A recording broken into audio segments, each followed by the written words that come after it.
สวัสดีพี่น้องสวัสดีวันนี้ก็สิภาพน้องยุมาแต่ฝรั่งเศสพี่น้องไปมาดูกันสวัสดีพี่น้องสวัสดีพี่น้องกันสวัสดีพี่น้องไปทำกันพี่น้องยังไม่ได้เมื่อพี่น้องไปขับน้องก่อนพี่น้องขับน้องก่อนอยู่คิวรถไปไปไปไปไปพี่น้องไปครับอยู่คิวรถสวรรค์น้าขอใครมา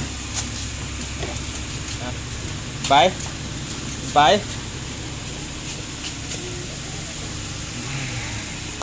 นะครับอยู่คิวรถสวรรค์เขตพี่น้องสบายดีเนี่ย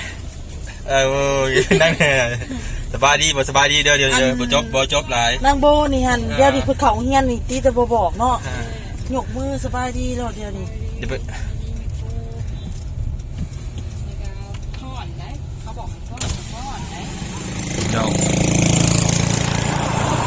ตัวเมืองสวรรค์เขตพี่น้องเมื่อนี่ก็สีเมื่อเด็กขนาดพี่น้องมื่อนี่จะโมงหนึ่งจะโมงยังเพื่อเมื่อกับ8 โมงปลายพี่น้องนี่แหละพี่น้องตัวเมืองสวรรค์เขตพี่น้องแม่นมีจอดบ่จ๊ะบ่มีนะเขาบ่จอดดอกอันนี้เครื่องเวียดได้เขาจอดรถถึงน้องชายล่ะบ่เต้พี่น้องเพิ่นไป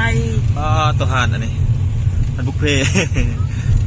ไปฝรั่งเศสนางดีเด้ออย่าไปขายรถเด้อ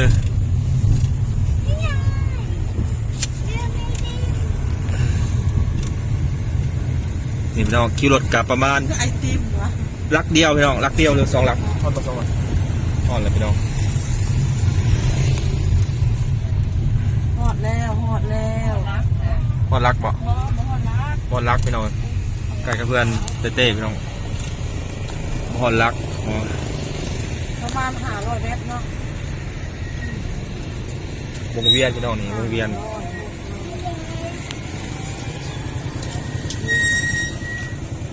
เขาไปแล้วก็ขี่ออกทางเบื้องพุ่นแล้วทางออกพุ่นแล้วเพิ่นก็ไปฝรั่งเศสน้องประมาณอาทิตย์นึงเนาะอาทิตย์นึงบ่เป็นเดือนฮอดบ่เดือนฮอดบ่เดือนฮอดเนาะโอ้ฮอดเดือนน้องอันนี้เลยแม่นบ่แม่นได้บ่แม่นเนาะบ่แม่นนี่พี่น้องนี่เลยมากับหมูบ่มาไปบ่หมูน้องมาเลยพี่น้อง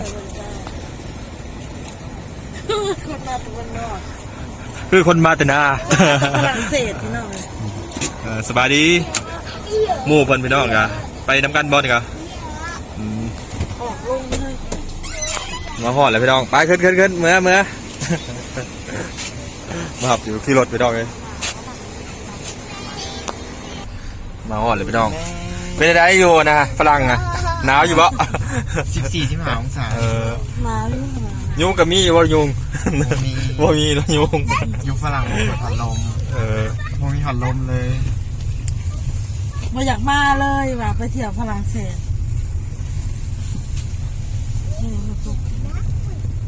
ออกแต่เช้าป้าฮอดขับเนาะนี่ได้รถยามเช้าค่ะเขาเลยสถาได้นะว่ายังฮอด6 โมงตอนขาเมื่อตอนน่ะเมื่อเขาไปยวดออกแต่7 โมงเช้าฮอด9 โมงแลงหัวหนาวซาอยู่บ่หัวเสียเอาก็ได้ก็ดี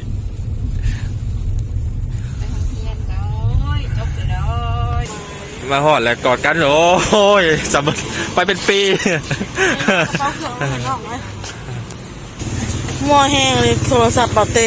มีอะไร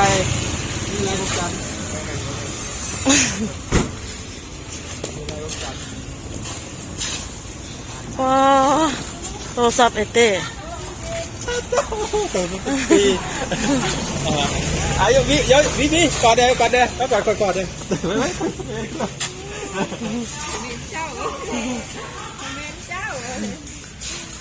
กอดกันเท่ากันมาหอดเลยเด้อพี่น้องเด้อน้องชายเป่าเต้ ยานตก เลย น้องชายหล่ากะไอ้น้องมันมี4คนเลย2ยิง2ชาย2พี่น้อง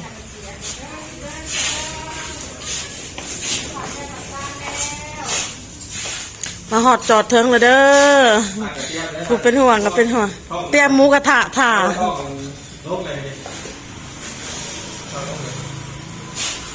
ไปให้ขึ้นเทิง โอ้วงเท่ เท่าไรค่ะ ของมีของนี่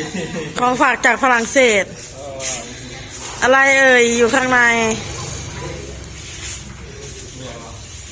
มาห่อกระจกให้อ้ายเลยเนาะ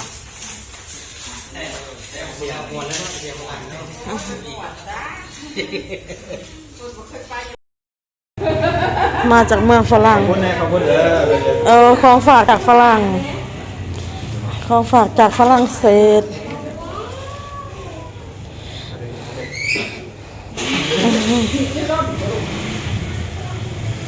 ย่าหนีก็ซื้อมันจะฝรั่งเลย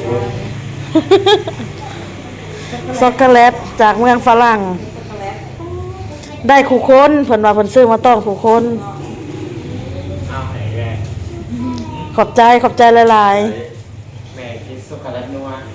ขม น่าจะใช้ละม้วนดีกว่านะ แม่กินปารีส thank you เลิกว่ะยืนยันแล้วไม่ใส่ โอ้เบนง่อยเขาเบน ๆงามเนาะหันมาดูแม่ บริ งาม ดูซ้ายดูซ้าย เสือ ไอ้กับเพื่อน อืม งามเลย เหลือที่ เสือของไอเต้กับสาวสาวตู่ก็ได้ ไปเลยน้องได้แล้ว ได้แล้ว เอางามของนอกคุณดาพี่น้องนี่สีแดง น้ำหอม เจ้าสีแดงสีแดงโอ้งามครับงามหลาย เที่ยวม่วนแล้วนะอยู่พุ่นน่ะ ส่งใจโอ้ของต่างประเทศสวยนี่คงง่ายเลยส่งงาม ตัวเต้เดี๋ยวบ่ได้ไปฮอดฝรั่งเศสคือได้หลายแท้เต้นี่ ได้หลายกว่าผู้ไปอีก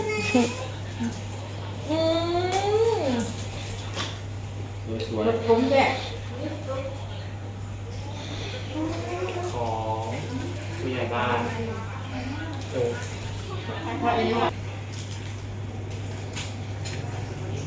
เสื้อ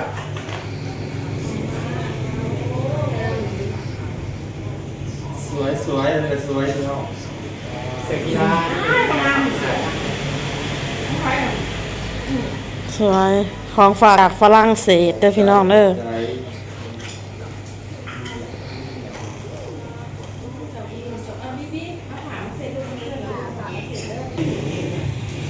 ได้ลิปสติกอีก ใจเด้อแม็กซี่บูสบู่ อ่ะอันนี้ของเพื่อน โอ้ขอบใจหลาย ส่งนิเทศมาแล้ว ๆส่งนิเทศมาโอ้เต้อีก สวยมากสวย เต้ได้หลายขนาดเลย นุ่งกันเลยเจ้าคอย ฮะ นุ่งกันเลยเจ้าคอยนี่เลยป่าโอ้ย เสือกีฬาเลยเฮ้ยเสือกล้ามหนุ่ง ครับ บ่เคยเห็นเจ้าหนุ่งยังเสือคอยนะเสือกล้ามน่ะหนุ่งให้เบิ่งหน่อย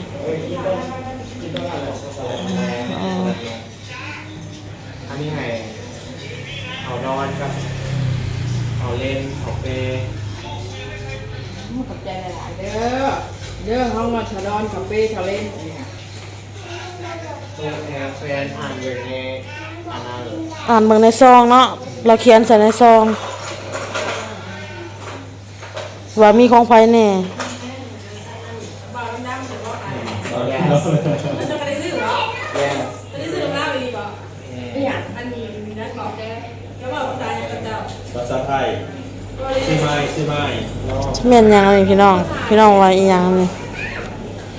ประมาณ7 อันนี่แหละอันบอกอันบอก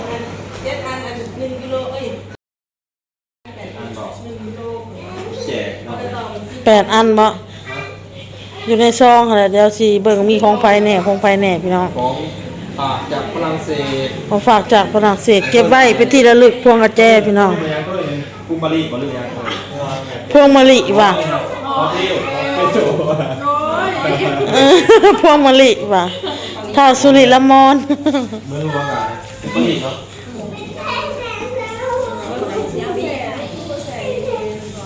มันผมจันมันมีไหมอ๋อไม่ได้หายเลยนะถ้าจับตัวนี้ตัวนี้ใจกับใจเนี่ยมันไม่ได้บ้างไหมหรือนอนหออันเดียวเลยโอ้เบิดแก๊สเลยเอาเนี่ยจะพูดเลยเดี๋ยวนี้คือแก๊สเนี่ยอันเดียวกัน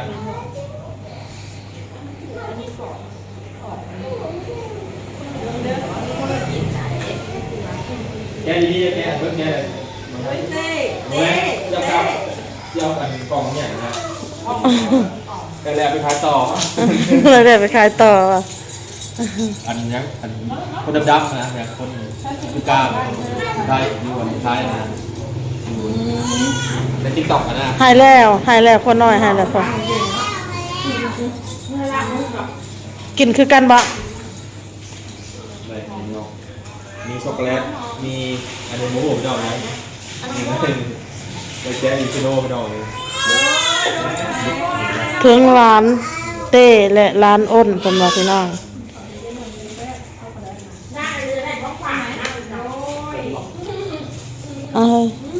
เอาไว้ถ้ามาตื่นละคนหน่อย แล้วมีแกงของกินเอามันเจอ เอามาดู ต้องแต่งไว้เนาะ ดมมึงดู ดมมึงด้วย ดมมันดมไหน หอม หอมก็สิเมื่อยนั่งย่นมากอะอีกนั่งรถมาอีกเผื่อสิฮอดก็ให้ดมมึงพี่น้องมาบัดนี้ก็สิได้ลาไปก่อนนะพี่น้องเดี๋ยวรอติดตามมึงคลิปหน้าเนาะว่ามีของไผแน่ของไผแน่ได้ลาไปก่อนพี่น้อง เดี๋ยวไม่ใช่นาฬิกางามเดี๋ยวนะ อันบอกแจกเนาะ 8 อันบ่อยู่ในซองหั่นแหละเดี๋ยวสิเบิ่งมีของไผแน่พี่น้อง ของฝากจากฝรั่งเศส ของฝากจากฝรั่งเศสเก็บไว้เป็นที่ระลึกพวงกระแจพี่น้อง เป็นยังก็เลยกุมารีบ่หรือยัง พวงมะลิว่ะ พอเที่ยวเป็นโจ พวงมะลิว่ะท้าวสุริละมอน เมื่อรู้ว่ากันกุมารีเนาะ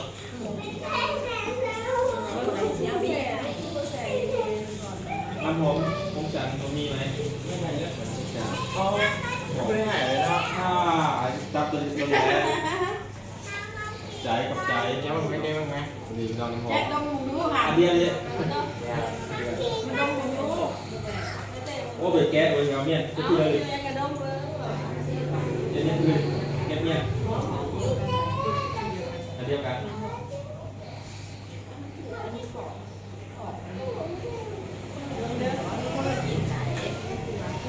แก๊สนี้แก๊สเบิดแก๊สเฮ้ยเจ้าครับเจ้ากันกล่องเนี่ยนะแต่แล้วไปขายต่อ เลยได้ไปขายต่อว่ะ อันนี้อันคนดำๆนะเนี่ยคนคือกล้ามไทยอยู่คนไทยนะในติ๊กต็อกนะ หายแล้วคนน้อยหายแล้วคนกินคือกันบ่ อะไรเนาะมีช็อกโกแลตมีอันนี้หมูอบดอกนะมีนั่นเป็นแจ๊อิชิโน่ดอกเลย ถึงร้านเต้และร้านอ้นสำหรับพี่น้อง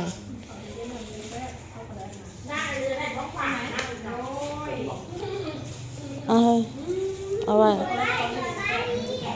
ถ้ามาตื่นละคนหน่อย แล้วมีแกงของกินเอามันเจอ เอามาดู ต้องแต่งไว้เนาะ ดมมึงดู ดมมึงด้วย ดมมันดมไหน หอม ก็สิเมื่อยนั่งย่นมากอะอีกนั่งรถมาอีกเผื่อสิฮอดก็ให้ดมมึง